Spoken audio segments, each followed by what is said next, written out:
Halo teman-teman, jadi pada video ini aku mau membahas tentang keterampilan dalam bermain musik secara berkelompok atau biasa disebut ensemble skill.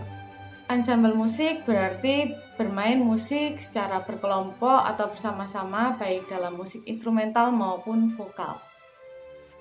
Nah, dalam bermain ensemble musik itu tidak cukup jika pemain hanya sekedar mengunggulkan keterampilan motorik individu untuk membaca suatu karya dari awal sampai akhir, tetapi lebih dari itu bahwa pemain juga harus memiliki keterampilan lain di luar keterampilan individu untuk menyatukan ide musikal.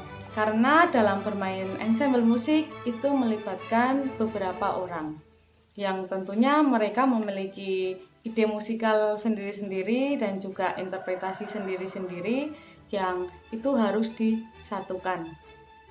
Nah, dalam jurnal Ensemble Performance Interpersonal Alignment of Musical Expression, Peter Keller menjelaskan beberapa hal yang perlu diperhatikan oleh kelompok musik agar suatu kelompok itu dapat mencapai kesatuan, kekompakan, dan juga fleksibilitas dalam bermusik. Dan Keller menyebutnya sebagai ensemble skill. Keller membaginya ke dalam 3 aspek, yaitu behavior, psychological mechanism, dan constraint.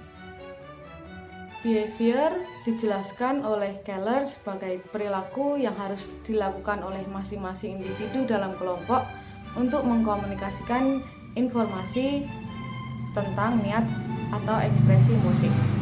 Dalam behavior, Keller membaginya lagi ke dalam auditory cue dan juga visual cue. Auditory cue mencakup timing deviation, intonation, articulation, intensity, dan timbre. Timing deviation ini biasanya terdapat pada akhir frase dan juga pada peralihan dalam tanda tempo seperti accelerando ataupun ritardando. Keller menyarankan agar tiap pemain harus berhati-hati ketika menemui adanya timing deviation, karena biasanya dalam timing deviation para kelompok itu belum bisa secara kompak itu menyelaraskan pada perubahan tempo tersebut. Intensity atau intensitas suara biasa kita sebut juga dengan dinamika. Masing-masing pemain harus menyadari perannya dalam musik tersebut. Contohnya, pada letter A, melodi inti terdapat pada biola 1, sehingga intensitas suara yang dihasilkan oleh pemain lain harus di bawah biola 1. Begitu juga sebaliknya.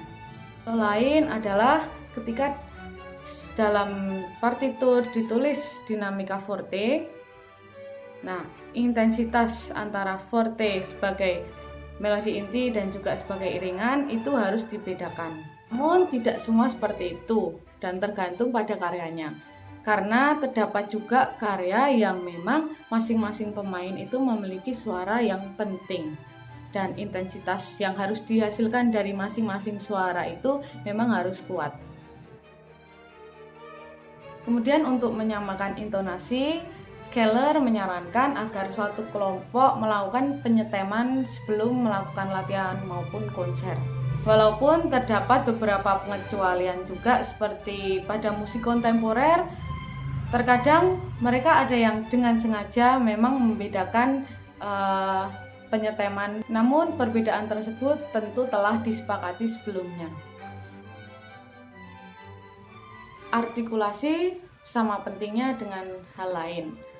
Karena dalam suatu kelompok juga harus diperhatikan itu artikulasinya mau seperti apa. Seperti contohnya panjang pendek nadanya tuh mau seberapa. Seperti staccato atau legato gitu harus juga disamakan dan juga disepakati agar bisa kompak. Kemudian timbre atau warna suara itu juga penting untuk diperhatikan. Apakah bagian ini mau dibikin warna suara yang bright atau mungkin warna suara yang lebih gelap gitu. Harus melalui kesepakatan individu dalam kelompok. Visual cue mencakup pada instrumental movement, ancillary movement, dan conductor movement.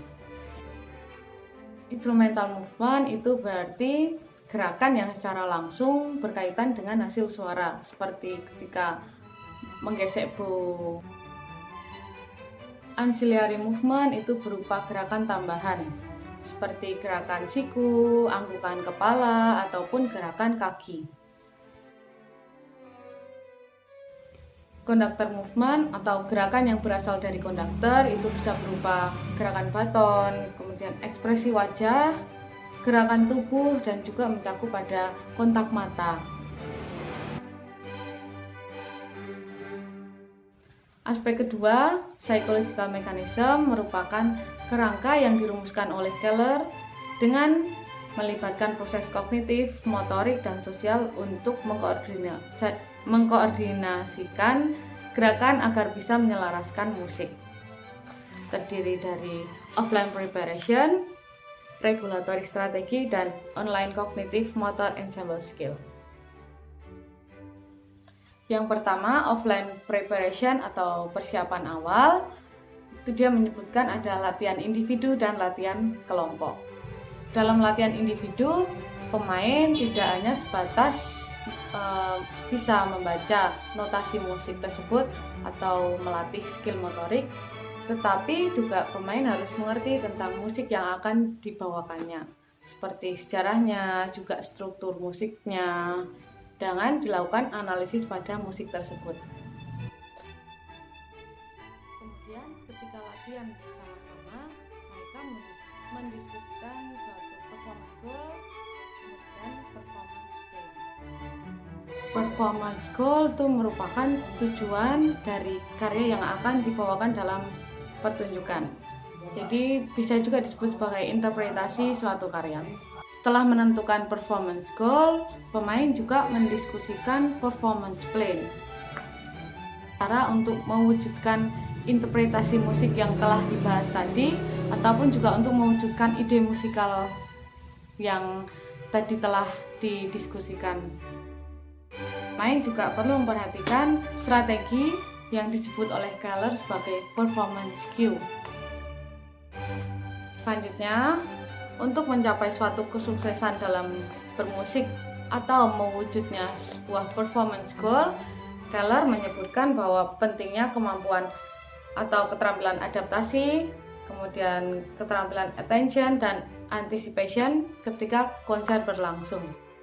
Adaptasi merupakan penyesuaian pada perubahan sekecil apapun, baik yang itu disengaja maupun tidak disengaja.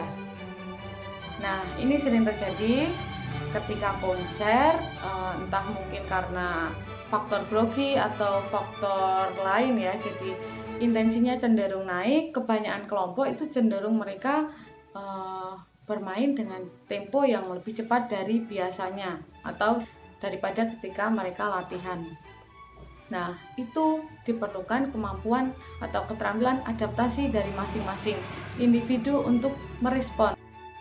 Attention atau perhatian. Nah, di sini pemain harus bisa memperhatikan tindakan pribadi, tindakan orang lain, dan suara yang dihasilkan dari permainannya.